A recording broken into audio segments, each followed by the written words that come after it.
हम देखेंगे और सीखेंगे एनसीईआरटी बिहार बोर्ड का एक्सरसाइज 12.12 का वृत्तों से संबंधित क्षेत्रफल। चलिए पहला क्वेश्चन है 5 नंबर का।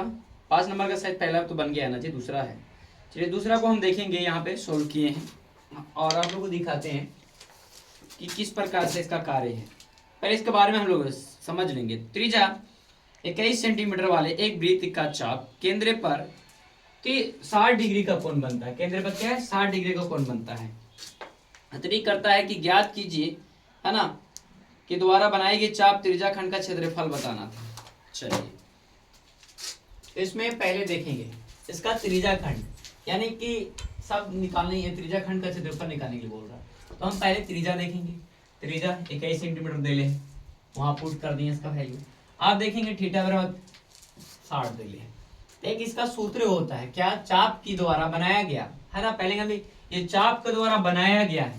चाप का मतलब समझते हैं, डिवाइडर समझिए, या जो उसको बोलते परकाल बोलते हैं। बनाया गया है एक तरफ से, बनाया गया त्रिज्या, है ना, त्रिज्या खंड का क्षेत्रफल। ये पूरा की बात कर रहा है। जब पूरा की बात करेगा तो हम लगाएंगे, इसका सूत्र होता है पूरा के लिए थीटा।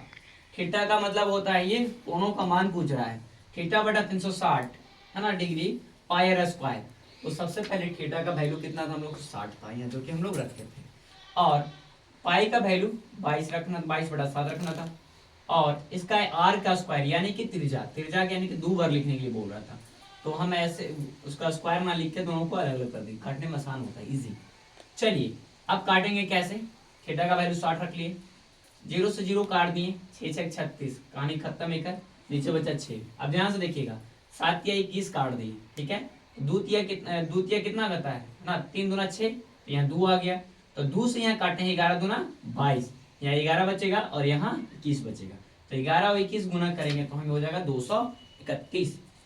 और फिर क्या कहता है कि हमें आंसर को सजा कर अगर लिखते हैं तो एग्जामिनर खुश होकर हमको अच्छा नंबर देता है। जैसे यहाँ पे लिखे हैं, अतः वृत्त की त्रिज्या खंड की चाप की लंबाई 231 प्राप्त हुआ है। मतलब ऐसे भी यह प्रमाणित हुआ कि यह इतना नंबर हमें इतना से प्राप्त हुआ है, ठीक है। इस प्रकार के लिए हम जवाब दे सकते हैं। चलिए वीडियो अच्छा लगे लाइक कमेंट कीजिएगा और शेयर भी कीजिएगा।